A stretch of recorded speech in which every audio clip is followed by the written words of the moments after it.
గౌరవ రాజేష్ గారు రచించినటువంటి తిరుప్పావై పాసురం 11వ భాగం. గొప్పదైన గొల్ల కులమున పుట్టిన పసిడి తీగ వంటి పడతి నీవు. గొప్పదైన గొల్ల కులమున పుట్టిన పసిడి తీగ వంటి పడతి నీవు.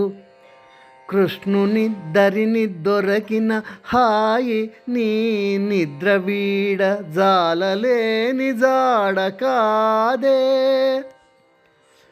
కృష్ణుని దరిని దొరకిన హాయి నీ నిద్ర వీడ జాలలేని జాడ కాదే.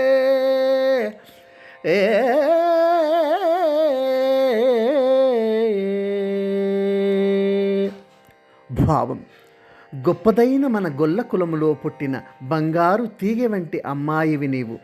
ఆ శ్రీకృష్ణుని దగ్గర నీకు కలిగిన హాయితో పట్టిన నిధులలో నుంచి వీడి రాలేకపోతున్నావు సుమా.